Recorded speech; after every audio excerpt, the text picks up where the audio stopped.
안녕하세요. 정치권의 복잡한 현안을 시원하게 풀어드리는 정치펀치 배성규입니다. 안녕하세요. 정치펀치 배소빈입니다. 연일 무력 도발을 이어가고 있는 북한이 지난 일요일 오전에는 김정인 위원장을 중심으로 온갖 시련을 돌파하면서 불가역적인 지위를 성취했다고 선전했습니다. 네, 북한의 이딴 도발 뭘 노리고 어떤 식으로 이루어질지에 대해서 오늘은 아산정책연구원의 양욱 위원님 모시고 얘기 나눠보겠습니다. 안녕하세요. 네, 안녕하십니까. 네. 이거 뭐 북한 이제 도발 얘기를 해야 되는데 오늘 방금 나온 얘기인데 북한이 우리 울산 앞바다로 이 순항 미사일을 쐈다라고 했는데 우리 군은 사실과 다르다라고 했습니다. 근데 이게 도대체 가능한 일인지 아니면 북한이 거짓말을 하는 건지 이거 어떻게 봐야 됩니까? 뭐 이론상 불가능하진 않죠. 그러니까 원래 순항 미사일 자체가 굉장히 낮은 고도로 그렇죠. 낮게 떠서 아마 이제 통상 그렇습니다. 이제 한 10m 정도 이하의 높이로 이제 쭉 비행을 해 들어와서 그래서 이제 떨어지기 때문에 그럴 경우에는 레이더에 안 잡히는 거예요. 레이더 컨택이 굉장히 어렵고요. 그래서 공격 가능할 수는 있습니다. 근데 이제 기본적으로 문제는 뭐냐면은요. 아시다시피 그 기간 자체가 비지런스 스톰 기간이었습니다. 그다음에 이 비지런스 스톰 훈련을 하면서 사실은 뭐 그 뭐라고 그럴까 전투기들만 날아서 훈련하고 하는 것이 아니라 그 감시 정찰 기체들도 굉장히 많이 포진이 돼 있고 특히나 이제 북한은 미사일 발사가 작기 때문에 비질러스 스톰과 무관하게 그 지상을 감시할 수 있는 다양한 항공기들, 그다음에 우주 자산들이 지금 집중되어 있는 상황입니다. 그래서 이제 북한이 미사일을 발사하는 징후는 대부분 거의 다 감지한다고 보시면 되고요. 뭐 북한이 순항 미사일을 쐈을 수는 있습니다만은 뭐 예를 들어서 그것이 한반도 쪽으로 들어와서 떨어진다.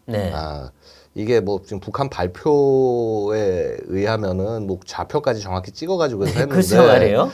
근데 사실 이런 측면이 있습니다. 최근에요 북한 보도가 2007년 정도까지의 모습과는 굉장히 다릅니다. 그러니까 무슨 말씀인고 하니 2016년, 2017년 이런 때 같은 때는 실제 있었던 일들을 가급적이면은 보여주면서 신뢰를 얻기 위해서 굉장히 노력을 많이 했습니다. 근데 이제 작년 올해 들어서 이제 제가 여러 가지 분석을 해보는 바에 의하면 사실과 다른 내용들을 엄청나게 많이 집어넣고 있다라는 것이죠. 각색을 하는군요. 북한 매체, 그러니까 원래 애초에 북한 매체 자체가 국영 매체이기 때문에 물론 그렇죠. 독재자를 위해서 일하는 국영 매체이기 때문에 뭐 보도의 정확성 같은 것들은 믿을 수가 없습니다만은 그럼에도 불구하고 군사 관련 활동에 관해서는 왜냐면 그것을 거짓말을 해봐야 자신들의 신뢰성이 떨어지기 때문에 한 그 몇 년간은 그 신뢰성을 높이기 위한 노력을 해왔다고 한다면 최근에는 굉장히 가짜 뉴스들이 많이 섞여 들어가고 있습니다. 그래서 이게 좀 맥락상 봤을 때는 박정천이 굉장히 세게 무슨 뭐 후회할 것이다, 뭘 할 것이다 얘기를 하지 않았습니까?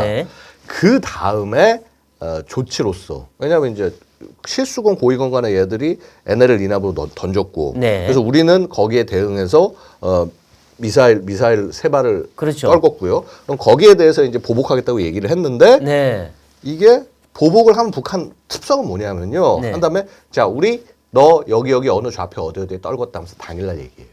그렇죠. 보통은 당일날 얘기하고 이렇게 막 며칠 있다가서 사실 그때 우리 고기 떨궜는데 이런 식으로 잘 안 간다는 거죠. 그래서 이게 사실은 제가 볼 때는 어찌 보면 우리 군의 어떤 탐지 능력이라든가 이런 것들을 좀 이렇게 뭐라 그럴까 이제 니들 능력 안 돼. 이제 그렇게 하기 위해서 하려는 측면. 또 하나의 측면은 자 어쨌거나 김정은이 뭐라도 하라고 했는데 뭔가를 하긴 해야 될 거 아닙니까?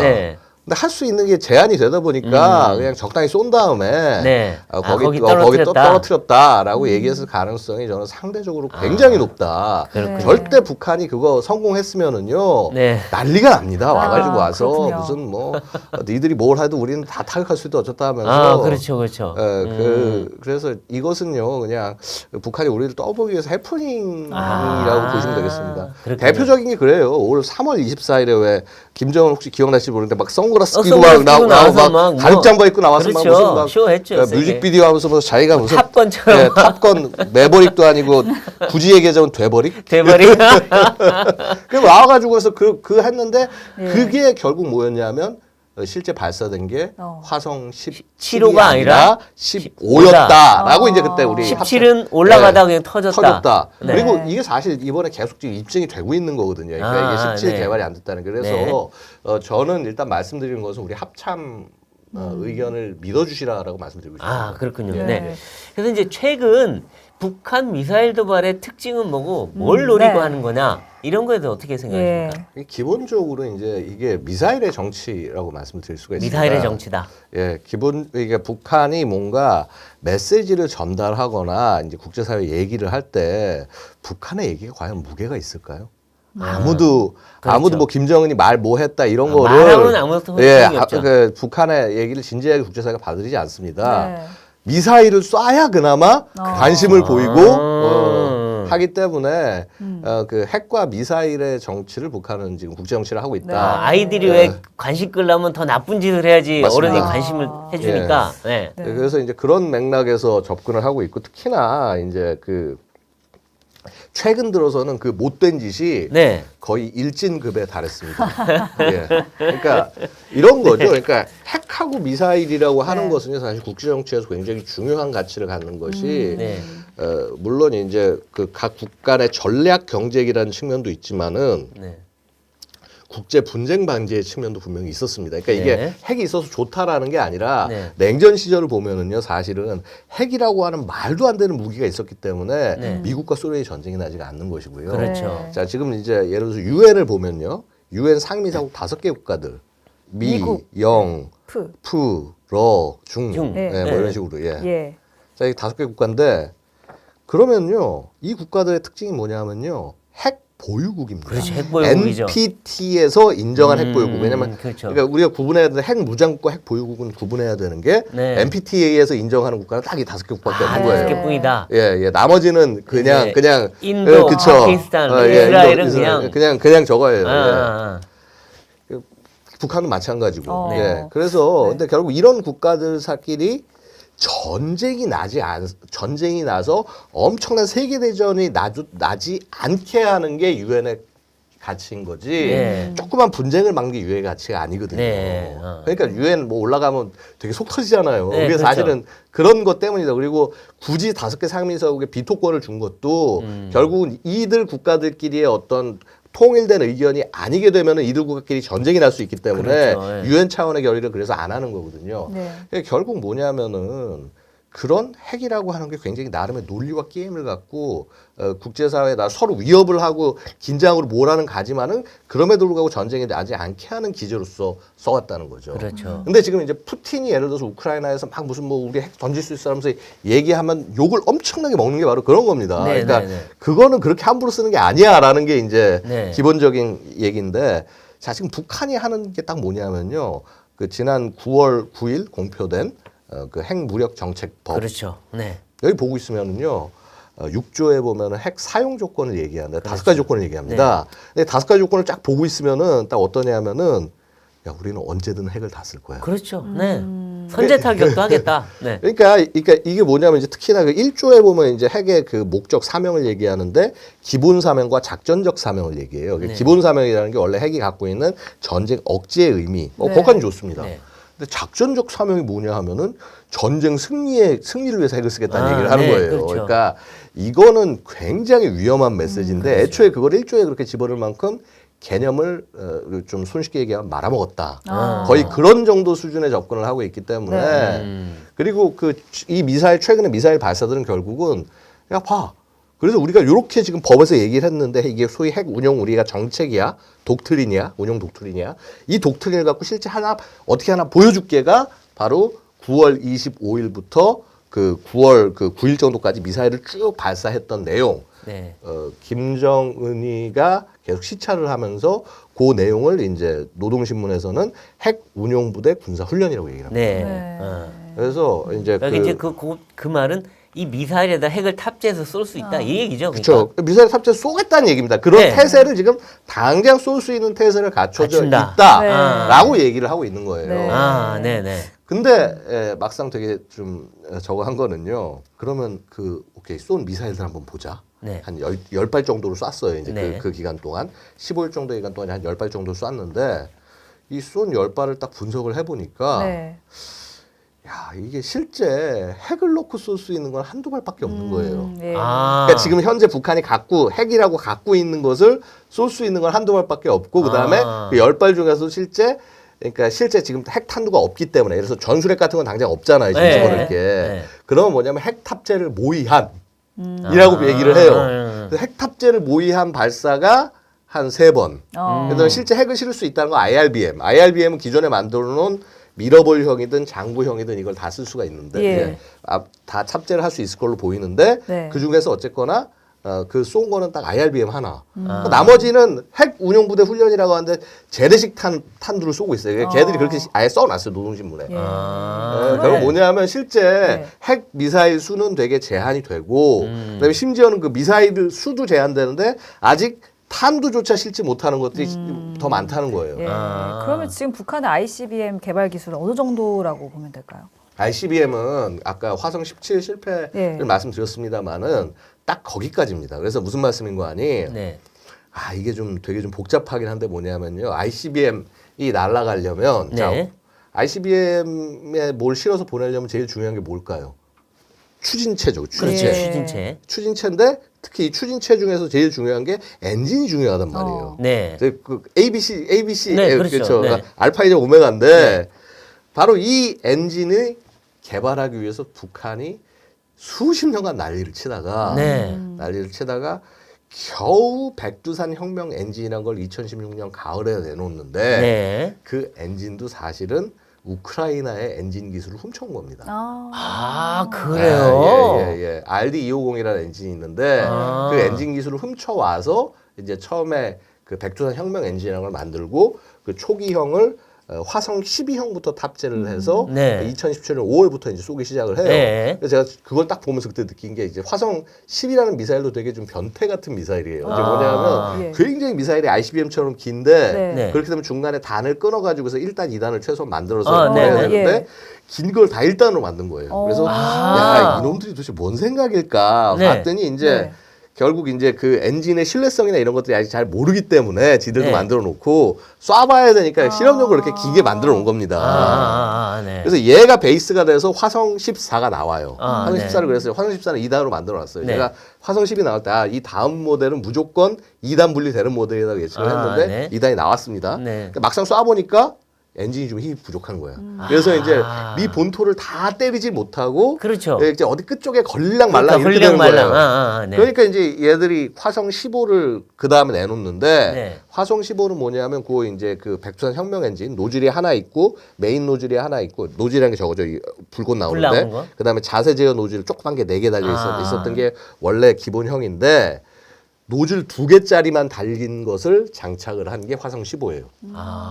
원래 RD250 엔진이 원래 노즐 2개짜리 엔진이에요. 네네. 그래서 그걸 딱 만들어 놓고 보니까 저거는 멀리 날아가겠구나 했더니 시험 발사한 결과를 보니까 이거 되겠어요. 미국 전역을 때릴 수는 있을 것 같아. 근데 이제 문제는 뭐냐면 탄두가 다 탄두가 아니기 때문에 결국은 100% 미국한테 요격됩니다. 그런 수준이면. 요격이 된다. 예. 만에 하나 성공을 하더라도 요격이 될 수밖에 없어. 그래서 네. 북한 입장에서는 야 오케이 이제 미국까지 갈 수 있는 걸 일단 만들었어.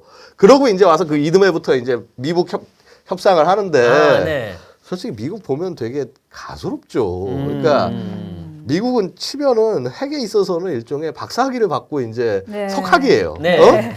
근데 얘들 딱 와서 이제 갓 학사 끝나고 이제 석사 될까 말까 한 애가 네. 와가지고 와서 야 나랑 너랑 같아, 야 같이 협상하자. 얼마나 가소로워요. 근데 네. 어쨌거나 그럼에도 불구하고 혹시 얘들 그럼 달래서 못하게 할 수 있을까? 안 되는 거예요. 그렇죠. 그러니까 이 딜이 오프가 되는 겁니다. 네. 그리고 이제 그래서 그 다음에 이제 소위 화성 17 ICBM을 2020년부터 이게 이제 보여주는데 다탄두용이다. 예. 그래서 왜냐면 더 크게 만들어야 될 거 아니야. 탄두 여러 개 그렇죠. 집어넣으려면. 예. 그래서 괴물 ICBM이라고 부르는 그렇죠. 걸 만들어요. 근데 크기는 어마어마하게 크더라고요. 크기 어마어마하게 크죠. 막 25m에 그다음에 막 굵기 막 2m 넘어가고 예. 그래서 야 얘들 제정신이야. 근데 보통 그렇게 큰 미사일을 만들잖아요. 네. 그건 이동식 발사대에 안 실습니다. 어. 걔는 뭐냐면 지하 사일로에다가 딱 아. 박아놓고 쏴야지. 워낙 사이즈가 커서 네. 그렇게 쏘지 않으면은 이제 안정성이나 이런 것들이 문제가 될 수밖에 없다. 간이식에서 쏠 만한 물건이 아닌 거예요. 네네. 그런 거를 만들어 놓고 지금 계속 쏘니까 쉽지가 않은 겁니다. 물론 불가능하진 않아요. 근데 네. 절대 효율적이지 않은 겁니다. 이동식 발사용 ICBM으로는. 그래서 그러다 보니까 북한이 만든 이 화성 17이 전 세계의 이동 발사형 ICBM 중에서 제일 큰 그렇죠. 최대가 된 거예요. 근데 그게 뭐냐면 얘가 뛰어나서가 아니라 기술력이 없어서 그런 겁니다. 그래요? 왜냐하면 그러니까 예를 들어서 무슨 뭐 그 여러 가지 그 러시아나 미국이나 다 만들었는데 네. 이제 미국은 물론 이제 이동식은 아니고 다 사일로에 놓고 쏘지만은 특히 러시아 같은 거 뭐 토폴 M이라든가 이제 기타 그 시리즈들 같은 경우는 다 이동식으로 해서 만들었는데 다 22m, 23m에 저렇게 안 두꺼워요. 그다음에 이제 엔진도 뭐 이제 러시아는 고체로 넘어가기 시작했고, 그러니까 이게 지금 어찌 보면 북한이 보여주는 가지고 있는 구형 기술을 갖다가 억지로 끌어 영끌해가지고 해서 만들어 놓고 난 다음에 쏘려고 하다 보니까 저게 지금 잘 안 되는 거예요. 안 되는 지금. 거다. 그러니까 이게 확실한 다탄두용 ICBM은 기술을 아직 확보하지 못했다라고 보면 네, 되겠네요. 그러니까 사실은 그거를 보고 나서 미국이 좀 여유로워진 거죠. 그렇군요. 시청자 여러분, 배성규입니다. 혹시 여러분은 뉴스를 뭘로 보시나요? 물론 저희 정치펀치를 통해서 보시겠지만 정치펀치 방송이 없는 날엔 어떻게 하시나요? 제가 가장 정확하고 빠른 뉴스를 무제한으로 볼 수 있는 방법 하나 소개시켜 드리겠습니다. 바로 조선일보 앱으로 보시는 건데요. 조선일보 앱 다운로드 방법은 아주 간단합니다. 실시간 채팅창에 공유해 드리는 고정 댓글을 봐주시면 되는데요. 링크를 클릭하시면 바로 다운로드 받으실 수 있습니다. 무료로 앱 다운이 가능하니 참고해 주세요. 또 어플 안에서 기사 공유 이벤트도 하고 있습니다. 정치펀치 시청자 여러분 모두 푸짐한 선물 받아가세요.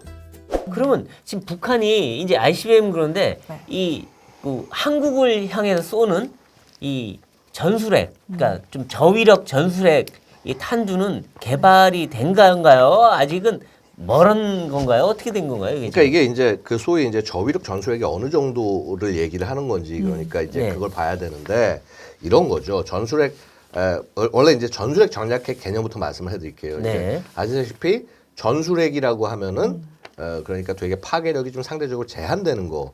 그래서 보통 이제 100킬로톤 미만을 전술핵이라고 그러는데 사실 100킬로톤도 솔직히 작은 파괴력이 절대 아니거든요. 아니죠. 왜냐하면 히로시마 나가사키가 15킬로톤, 21킬로톤인데. 예? 그러니까 사실 그게 이제 요즘 기준으로 전술핵인 거예요. 그게. 근데 그러면은 도대체 이 전술핵의 파괴력이 어느 정도야 되냐? 냉전 시절을 돌아보면은요.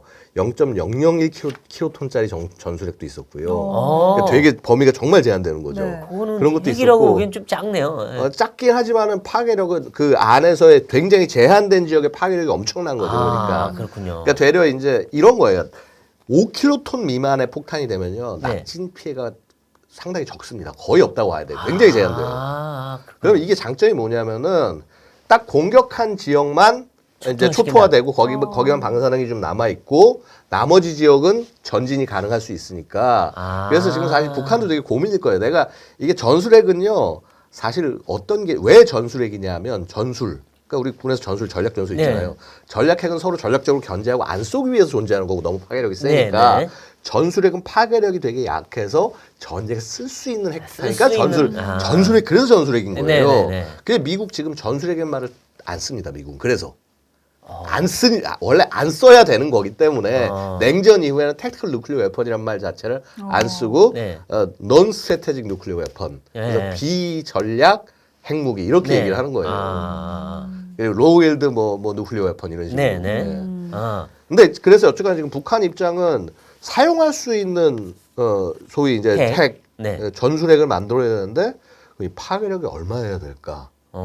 이게 크다고 좋은 게 아닙니다. 그렇죠, 그러니까. 그렇죠. 예, 맞아요. 적당히 그 사이즈를 줄여야 되고 그다음에 더 중요한 건 뭐냐면 기존에 북한이 전술핵에 해당한 걸 한번 만들었어요. 뭐냐면 그 미러볼. 그쵸 아시죠 왜? 김정이 나와서 이렇게 막 이렇게 막 하면서 산 찍었잖아요, 막 앞에서. 세상에 저는 역사상 봐도 야 우리 나 핵탄도 만들었다 그래서 나와가지고 이러고 사진 찍는 네. 정신 나간 인간을 처음 봤는데. 네. 예.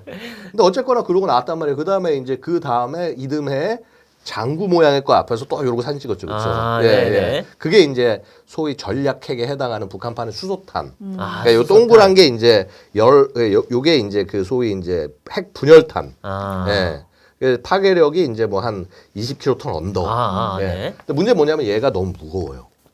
아. 500kg은 무조건 넘고 이제 거의 한 650, 뭐 700 그 정도 돼요. 그러다 보니까 무게도 무겁고 사이즈도 조금 커서 그게 네. 좀 약간 이스칸데르 같은 북한이 지금 소위 개발하고 있는 차세대 단거리 탄도 미사일에 집어넣기 사이즈가 조금 안 맞아요. 아. 그러니까 무게도 오버고. 네. 그래서 얘를 무게를 줄이고 그 안에 집어넣을 수 있는 크기로 적정한 더 크기로 줄여야 되는 거군요. 만들어야 되는 거예요. 그래서 네. 이제 7차 핵실험 가능성을 그래서 이제 말씀을 제가 드리는 그렇죠. 겁니다. 아, 이제 그거를 실험하기 위해서. 왜냐하면 지금 이제 우리가 기존의 북한 미사일 하면 제일 대표주자가 뭐죠?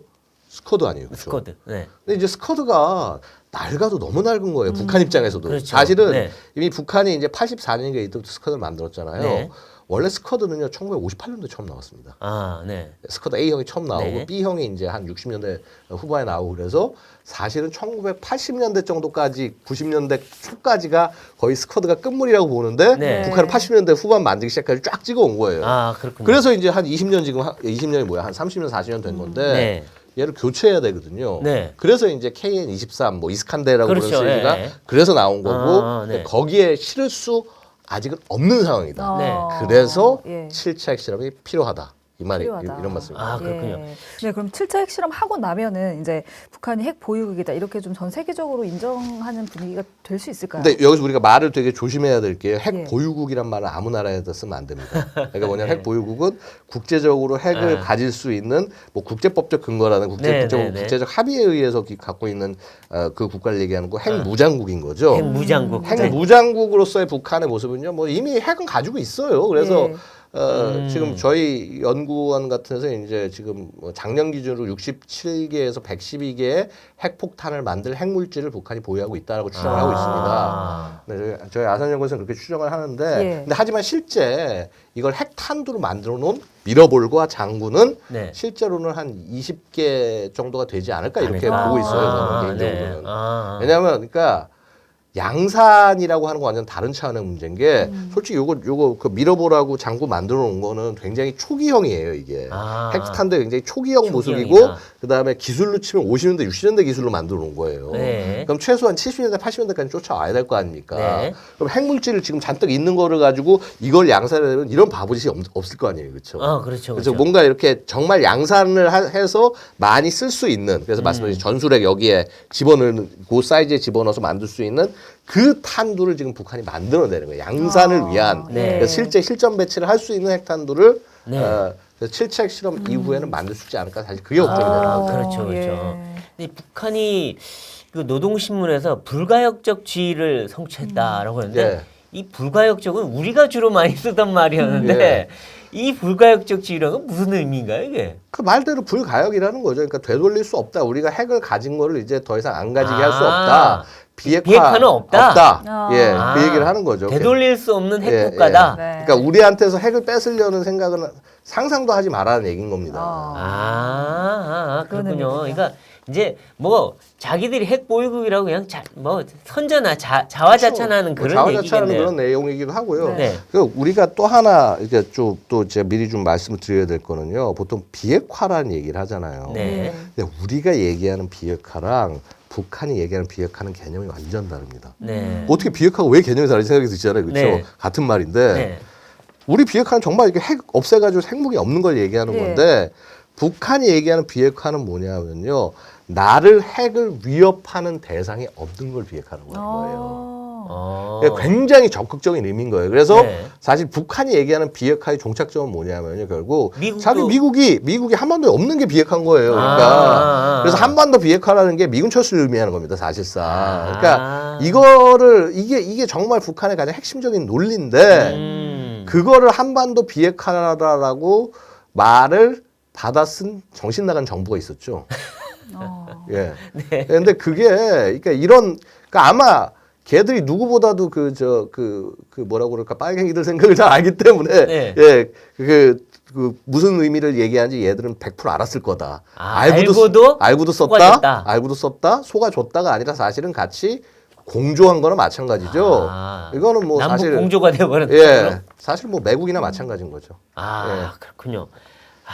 근데 이번에 보면 우리가 이제 한미 훈련을 크게 하거나 또 공중 훈련을 할 때 북한은 예전 조용했어요 정말. 근데 이번에는 뭐 항공기를 자기가 뭐 150대를 띄웠느니 180회를 출격했니 뭐 이번에 뭐 500회를 출격했니 뭐 자기들만 막 얘기를 하던데 핵을 가진 자신감 때문일까요? 왜 갑자기 이렇게? 저는요 되게 이렇게 생각해요. 그러니까 분명히 이전보다는 더욱더 뭐 자신감 있는 듯한 모습을 보여주긴 합니다. 네. 근데요 이런 거 있죠 왜? 혹시 그 되게 조그만 그 소형견들 보시면은요, 네. 예? 막 멀리서 막 있어 지나가면은 막 짖어요. 근데 막상 가까이 앞에 딱 다가가지고 가서 쫙 내려보면은 꼬리 살 말고 막 뒤로 도망가거든요. 네네. 한마디로 두려운 개가 짖는다라고 말씀을 드리는 게 정확한 두려운 표현이 개가 아닐까. 짖는다. 왜냐하면은요, 이제 이게 말씀드리는 게 이게 지금 북한이 자기가 실제 가지고 있는 능력을 담담하게 표현을 하면서 대항을 해 나갔다고 한다면 얘들 되게 생각을 갖고 접근을 하면서 되게 신중하게 가는구나 하고 되려 존중이 됐을 텐데 자꾸 지금 부풀리는 거예요. 자기가 갖고 있는 거를. 아까 말씀드렸다시피 북한이 뭐 150도 우리 뛰었다 하는 날 우리나라 항적에 30여 대밖에 안 보였어요.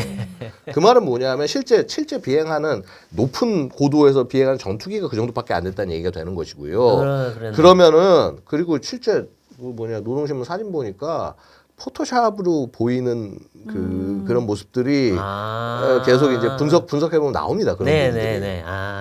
그래서 이번에도 지금 우리 항적 180개, 솔직히 180개만 뛰어도 북한이 있는 거 지금 가용한 거 다 돌린 거거든요. 글쎄 말이에요. 근데 오늘 아침 노동신문 딱 보니까 뭐 500대를 뛰었다 그래서 글쎄 말이에요. 야, 니들 전투기가 500대가 없어 이놈들아.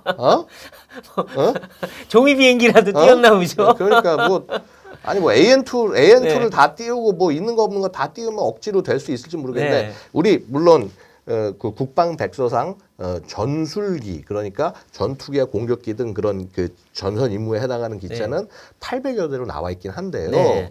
실제 가동률 절반도 안 됩니다. 그렇죠. 그래서 이렇게 얘기하고 행동하는 것 자체가 그 다음에 설사 500대 다 떴다고 그래도요. 우리 한 공군 한 80대 떠가지고 해서 먼 거리에서 우리는 그냥 암람 C형 같은 거 있으면은 수십 킬로 밖에서 보이지도 않는 데서 다 피스아이가 다 락커내가지고 얘 여기 쏘면은 거의 50km, 60km에서 빵 쏴가지고 하면 그냥 알아서 가서 다 격추시켜요. 그렇죠. 그러니까 애초에 말도 안 되는 전력을 갖고 있는 거예요. 그러니까 지금 사실은 제가 느끼는 건 뭐냐면요. 특히나 이제 11월 2일부터 한 5일, 6일 정도까지 정말 극심하게 북한이 난리를 쳤잖아요. 이게 뭐냐면요. 우리 무서워. 너무 무서워. 왜냐면 이게 아무리 북한이 뭐 내가 핵이 있네 어쩌네 그래도 방금 말씀드렸다시피 핵 능력 지금 당장 그럼 북한이 핵 공격해가지고서 우리 뭐 할 수 있냐? 사실상 되게 힘듭니다.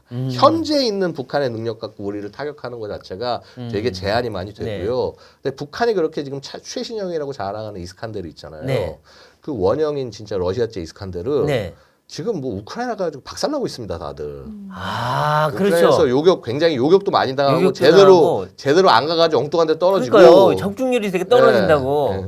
그래서 하여튼 그러니까 그런 거를 갖고 지금 와서 저걸 하고 있는데 제가 지금 이제 적을 무시하고 저거 하자고 하는 얘기를 하는 게 아니라 우리가 너무 과도하게 북한의 능력과 이런 것들을 그냥 있는 그대로 잠담 평가하자 이 말씀이에요. 그래서 최근에 이 북한의 행동들은 저는 되려 두려움의 발로다라고 말씀드리겠습니다. 그렇군요. 알겠습니다. 이번에 이제 한미 간에 그 SCM을 해서 이번에 이제 그 북한 핵에 대한 확장 억제 이거를 더 강화하겠다 합의를 했는데 근데 우리 입장에서는 뭔가 핵 공유도 아니고 전술핵 재배치도 아니고 뭔가 말로만의 합의 아니냐 이런 또 약간 아쉬움 이런 얘기도 하는데 어떻게 평가하십니까? 이거는요, 사실 이제 제가 볼 때는요, 그러니까 우리도 조금 그런 부분에 있어서 당연히 어느 나라고 자기의 이득을 생각을 하겠죠. 당연히 우리 대한민국 이득을 생각을 해야 되는데 상대방이 할 수 있는 요구할 수 있는 걸 요구해서 해야 된다는 겁니다. 그러니까 당장요 이런 거죠. 지금 저는 그래요. 저는 기본적으로 저도 대한민국의 한반도에 전술핵 전진 배치해야 된다고 주장하는 사람 중에 하나긴 한데 네. 그럼에도 불구하고요. 그럼 전술핵 지금 여기 갖다 놓으면 갖다 놓을 때 있습니까? 어디 갖다 놓을 겁니까? 일단 성주처럼 또 난리가 나겠죠. 아니 당장요 사드 기지 저것도 지금 정상화 못 시켜가지고 거기서 있는 우리 동맹군들 밥도 제대로 지금 먹기도 힘들고 지금 활동도 제대로 못하게 그것도 하나 못하는 나라가 뭘 와가지고 와서 뭐 핵을 내놔라 어쩌라 이거 되게 제가 볼 때는 좀 약간 후한무치하다 우리 스스로가. 그러니까 당연히 우리를 지키기 위해서 노력을 하고 해야 되는데 네. 최소한 할 거는 하고 하자. 할 거는 하고 하자. 그래서 미국이 얘기하는 거는 야 거기에 전개를 하고 이제 완전히 재배치는 어렵지만 네. 상시 전개에 가까운 수준으로 급상시키겠다. 네. 근데 저는 이거는 굉장히 그나마 미국이 현재 할 수 있는 네. 굉장히 현실적인 안을 제시한 거다. 그러니까 현실적인 중요한 안이다. 거는 네. 이게 물론 이제 이 핵 싸움이라고 하는 게 상당 부분 프로파간다 싸움도 있고 네. 어찌 보면 기세 싸움도 있긴 합니다만은 할 수 있는 거를 하는 게 훨씬 더 상대방에게 큰 위협이 되는 것이 네. 괜히 할 수 없는 거를 막 우리 이거 했어 저거 했어 하고 자꾸 얘기해봐야 북한하고 똑같은 수준이 되는 거죠. 네. 근데 물론 이제 전 정권이라면 이제 그런 쇼를 했겠죠. 네. 근데 이제 상시적 전개라고 하면 핵 미사일 발사 잠수함, 그다음에 핵 미사일을 쏠 수 있는 네. 핵 폭격기, 그다음에 항모 전단 뭐 이런 것들이 어느 순간에도 다 한반도 인근에 떠 있거나 와 있다 이런 의미로 받아들이면 됩니까? 그죠. 그 중에 어떤 거든 쓸 수 있는 그 옵션을 늘리겠다 얘기가 되는 거죠. 그러니까 사실은 예를 들어서 우리 그 로널드 레이건 같은 그런 배 같은 것들이 이제 요코스카 있잖아요. 일본 네. 요코스카. 거기에 있는 한은 사실은 거의 상시 전개와 비슷한 상황이긴 해요. 근데 네. 문제는 이제 거기 칠함대에 있는 함정들이 꼭 우리만 바라보고 있는 게 아니라 중국도 상대해야 되고 그렇죠. 뭐하고 하기 때문에 맞아요. 그런 부분들이 문제인 거거든요. 네. 그래서 이제 그렇다면은 이제 그걸 한반도에 한 번 더 배치하기 위해서는 미국도 로테이션이 굉장히 부담이 걸릴 수밖에 없는 겁니다. 그렇죠. 그래서 이제 그런 것들을 어떻게 최적화해가지고 네. 해서 네. 자산이 어떤 거든 하나 정도는 와서 서로 돌아가면서 이게 뭐 공중에 있건 물속에 있건 뭐 있건 돌아가면서 네. 와서 이쪽 작전 구역에 대기를 하고 있고 필요할 때 쏠 수 있고 그다음에 필요하면 빨리 와서 증원할 수 있게 하는 그 태세를 만들어 가느냐의 문제인 거죠. 그러니까 네. 그런 게 있어요. 기본적으로 이제 미국이 확장 억제를 얘기한 것이요. 그 확장 억제 얘기 나오기 전에 그 미국이 한반도에 주는 안보 공약 중에 많이 들어보신 게 해구산이라는 말씀 굉장히 많이 그렇죠. 예. 그렇죠. 근데 그 어느 순간에 해구산이라는 소리가 싹 사라졌지 않습니까? 그렇죠. 네. 그게 이제 뭐냐면요. 미국도 더 이상 이제 사실 핵을 다 줄여가는 과정이었고 이제 네. 1900 냉전 이후에 네. 자 그러다 보니까 미국이 확장 억제라는 개념을 그래서 발전을 시킨 거예요. 그러니까 반드시 핵이 아니어도 너희 나라를 지켜줄 수 있는 그런 안보적인 그 우산, 안보의 우산. 네. 그게 이제 확장 억제고 결국 그렇다면 그 안에 항공모함이든 뭐 기타 예를 들어서 핵을 탑재하지 않는 그 B1B 같은 그런 폭격기들 이런 것들이 다 포함이 되는 거죠. 그래서 기본적으로는 사실은 미국이 한반도에 여태까지 계속 위기 때마다 그런 비핵 전략 자산을 네. 배치를 해놓은 건데 네. 우리 입장에서는 야 그래도 이게 지금 이제 과거는 그랬다 그래. 그때까지는 북한이 핵 능력이 그렇죠. 사실상 거의 없으니까. 네. 종이 호랑이 같은 핵 능력이 그렇다 치는데 자 만약에 지금 우리가 굉장히 세게 얘기해야 될 건 이거예요. 자 이제 북한이 7차 핵실험 만약에 성공하고 난 다음에 네. 그다음에 그 소위 말해서 소형화된 핵들을 쫙 양산을 해서 미사일을 싣기 시작하는 순간 이제 완전 다른 게임이다. 그렇죠. 그러면 그래서 10분 안에 서울을 타격할 수 그쵸. 있는 거 아니에요. 그러면 그거에 맞게 우리도 전술핵 능력을 같이 다른 방향으로 가야 된다라는 네. 것을 지금 이제 정부가 계속 협의를 해 나가야 하고 아마 하고 있을 거라고 생각을 합니다. 네. 그래서 이거는 이제 완전 다른 차원의 게임이 되기 때문에 네. 이제 우리나라 작전 계획도요. 핵 전쟁을 감안하는 작전 계획으로 바뀌어야 된다는 것이죠. 그렇죠, 그렇죠. 예. 네, 지금 보면 에스퍼 전 국방장관도 오늘 얘기를 했더라고요. 네. 그 전술핵 재배치가 논의 대상에서 제외되는 건 아니다. 그러니까 논의할 수 있다라는 얘기를 했더라고요. 네. 왜냐하면요 이게 상황이 바뀌면 어쩔 수가 없는 겁니다. 그렇죠. 왜냐면 상황이 바뀌고 어쨌거나 있어요. 위협에 대응해서 가야 되는 거기 때문에 그래서 그러니까 제일 제가 일단 말씀드리고 싶은 건 뭐냐 하면은요 자꾸 무슨 한미 동맹이 무슨 뭐 의미가 없네 어쩌네 야 이것도 안 해주는데 뭐 하네 하면서 자꾸 동맹을 의심하는 사람들이 생겨나는데 근데 일단은 이런 거죠. 그러니까 뭐 동맹만 믿고 아무 일도 하지 말자란 말이 아니라 일단 네. 어떤 관계에도 제일 중요한 것은 신뢰가 제일 우선이다. 그래서 네. 한미 간의 동맹을 신뢰를 하고 그다음에 그 신뢰가 현실이 되도록 하기 위해서 사회 각계각층에서 좀 노력을 하셔야 될 필요가 있다. 그리고 이제 물론 그런 거죠. 모든 관계가 마찬가지인 게 뭐 그거는 뭐 친구 관계, 네. 뭐 남녀 관계, 뭐 부부 관계 다 마찬가지인데 네. 밑에 서로 검증하는, 그래서 네. 서로 뭔가를 이렇게 할 수 있게 가는 그런 모습들도 사실 필요할 거예요. 그래서 그런 네. 과정들이 이런 SCM이나 MCM 같은 것들을 통해서 붙여야 된다고 말씀드릴 네. 수 있습니다. 예. 네. 그리고 이제 끝으로 일본 해상자위대 창설 70주년 기념 국제 관함식이 열렸습니다. 예, 우리 예. 정부는 전투 함정 대신에 이제 예, 군수 예. 지원함을 보내는데 예. 좀 논란이 일기도 했잖아요. 이 예. 상황 좀 어떻게 이해하는 것일까요? 그러니까요, 이게 제가 되게 화가 나는 게 이런 네. 거죠. 그러니까 관함식이 뭐 대단한 행사가 아니에요, 그냥. 네, 네. 그냥 배들 쭉 차면서 이제 지나가면서 이제 그 나라 저기 국민의 환영을 하면서 네. 보통 그 나라 해군들이 쫙 가면서 이제 인사를 하고 그 다음에 그 나머지 나라에서 우호의 뜻으로 네. 보내는 거고 그게 꼭 우호라는 게 꼭 서로 막 혈맹 동맹국이 아니라 네. 서로 그냥 협력하는 국가, 그렇죠. 이웃 국가에서 보내줄 수 있는 거예요, 그게. 그렇죠, 뭐. 그게 참석하는 게 무슨 막 엄청나게 군사 협력하고 뭐하고 같이 뭉치고 이게 아니라는 네, 겁니다. 네, 네. 그런데 거기에 뭐 일장기라는 묘한 그 프레임을 집어넣어서 네. 그렇죠. 마치 무슨 친일 국방 이런 식의 이제 프레임을 씌우려는 아주 못된 정치꾼들이 지금 국회를 그렇죠. 장악하고 있고. 예. 뭐 우길기에 예, 예. 격리했다는데 그게 예. 아니라 총리가 있으니까 그냥 뭐 저 아니까 정리해준 거죠, 그게 상대방. 그러면 그럼 여태까지 자기네들은 그 뭐라고 그럴까 그 일본과 같이 그 훈련이나 이런 거 같이 단 한 번도 안 했나요? 했죠, 일본 다 했죠. 행사에 안 갔나요? 그러니까 그거 자체가 이게 얼마나 이 뭐라고 그럴까 이 사람들이 네. 얼마나 죄송합니다. 네. 예, 이 사람들이 얼마나 그 뭐야말로 내로남불인지 그들의 네. 종특을 보여주는 건데. 그렇죠. 예, 근데 그래서 중요한 건 뭐냐면요. 자 그렇게 해가지고 어쨌거나 일본을 우리가 활용해 먹을 수 있는 굉장히 좋은 대상인데 네. 이 나라를 지키기 위해서 일본을 활용 안 하고 자기의 정치적 이익을 그렇죠. 위해서 일본을 적대시하고 부족하고 활용 못하게 만든다? 그건 친북 국방이네요, 그럼? 그렇죠. 예, 그러면- 이재명 대표가 아니 예. 한미일 연합훈련한 거 가지고 친일 매국이라고 그러고 예.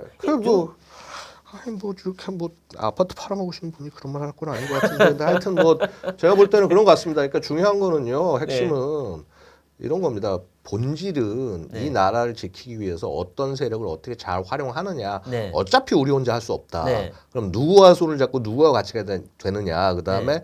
누구와 가치를 그나마 공유할 수 있냐. 네. 이 점을 중심으로 해서 가야지. 네. 가치를 공유하지 못하고 미래를 같이 협력을 못하는 국가 뭐를 어떻게 해 나간다? 그러니까요. 그거는 굉장히 다른 어젠다가 그렇죠. 섞여 있을 수밖에 없다. 국가를 위한 그렇죠. 것이 아니라 네. 개인이건 뭐건 다른 어젠다가 섞여 있는 것이다라고 말씀드리겠습니다. 네. 그래서 이제 얼마 전에도 국방안보 포럼에서인가 그 얘기가 나왔더라고요. 이제 이 북한과의 비핵화는 이미 끝났다. 그건 안 되고 이제 핵 억지력으로 가야 된다. 이런 얘기도 하셨는데 이 마지막으로 우리 지금 정부가 이 북한 핵 문제 해결하기 위해서 어떻게 나가야 된다고 생각하십니까? 저는 기본적으로 이 쓸데없는 그 노력은 최소화하고 정말 의미 있는 노력에 의미 집중을 있는 노력을 해야 된다. 집중을 해야 된다. 네. 그래서 일단 제일 중요한 것은요. 이런 겁니다. 제가 되게 안타까운 것들이 2017년 정도 경에 해당했을 때 북한에 대한 국제 제재의 대우가 형성이 됐어요. 네. 네. 심지어는 중국과 러시아도 거부하지 못하면서 그렇죠. 대우가 그렇죠. 딱 갖춰졌는데 이듬해 딱 되니까 갑자기 무슨 뭐 동계올림픽 쇼를 하더니 그러니까요. 갑자기 뭐 판문점 다리에서 얼싸 안고 또 쇼를 하더니 그러면서 이 국제 제재 대우를 무너뜨려 버렸습니다. 아, 그렇죠. 우리가 먼저 무너뜨렸죠. 예, 뭐 우리가 무너뜨렸다기보다는 어떤 특정한 아주 나쁜 생각을 정치 세력들이 무너뜨린 것인데, 근데 보세요, 이게 뭐냐면요, 이제 중국이 대놓고 국제 제재를 위반하고 북한을 지원해줄 수 있는 근거를 만들어 준 거예요. 네. 사실 저는 그 트럼프의 접근도 굉장히 좀 가벼웠다라고 생각을 그렇죠. 하는데 너무 가볍죠. 김정은과 만나주는 것 자체가 김정은에게 그걸로 거기는 정치적 이득을 거의 다 누린 그렇죠. 겁니다. 이미 미국과 딜이 안 돼도 중국이 어쨌거나 달라붙기 때문에 그렇네요. 그간 자기가 음. 그 되고 난 다음에 5년 6년간 얼굴을 구경도 못했던 시진핑을 곧바로 보게 되잖아요. 그렇죠. 그때 3번인가 4번 만났잖아요. 그렇죠. 그러니까 바로 그런 부분에서 사실은 북한에게 승리를 안겨준 거다. 그래서 지금 우리가 해야 될 건 뭐냐? 네. 다시 그 중국과 북한을 디커플링 시켜야 되지만은 근데 또 그래요. 근데 그렇다고 해서 또 저 전전 정권 때처럼 중국한테 잘하면 북한이 알아서 해주지 절대 아닙니다. 네. 예. 그냥 중국하고 북한을 그러니까 이거는 좋게 해서 중국이 친해지면 우리한테 저거 하겠지. 절대로 중국 그런 나라 아니고요. 기본적으로 뭐냐면 중국 니들이 북한 편 들어? 너는 국제사회에서 완전히 같이 매장되겠구나 쟤들이랑 네. 그런 대우를 형성을 해야 된다. 그래서 국제연대에 북한을 압박하게 국제연대 대우를 구축해야 된다. 그 다음에 또 제일 중요한 것은요. 네. 지금 뭐 담대한 구상이라고 해서 뭐 이게 나오고 하는데요. 이거 자칫 잘못하면 북한한테 악용됩니다. 왜냐면 이게 내용이 보니까 뭐 대화만 나와도 이거 풀어주고 저거 풀어주고 글쎄, 저거 풀어준다? 그러면요 북한은 신났죠. 야 이거 야 우리가 더 난리친 다음에 막 할 때는 최대한 위기한 다음에 대화만 나가면 내놓고 이런 구도를 절대 만들면 안 된다. 그래서 네. 지금 저 권영세 통일부 장관께서도 그 네. 저 밑에 있는 공무원들 써오는 그냥 무작정 다 받아들이지 마시고 네. 커다란 국가 전략 하에서 뭐가 옳은지 네. 예. 그런 부분들을 봐가면서 접근하셔야 된다. 그렇군요. 말씀드렸습니다. 네, 알겠습니다. 네, 오늘은 양욱 위원님과 함께 북한 핵 문제에 대해서 얘기 나눠봤는데요. 네. 참 이 북한 핵 문제, 그리고 군사 문제를 정치적으로 이용하는 사람들이 있어서는 안 된다는 얘기가 인상적이긴 하고요. 그리고 정부가 앞으로 이 북한 문제를 냉철하게 대처해 나가야 된다. 이 말도 저희가 뇌리에 박힙니다. 네, 정치펀치 저희는 다음 이 시간에 더 화끈한 펀치로 돌아오도록 하겠습니다. 고맙습니다. 고맙습니다.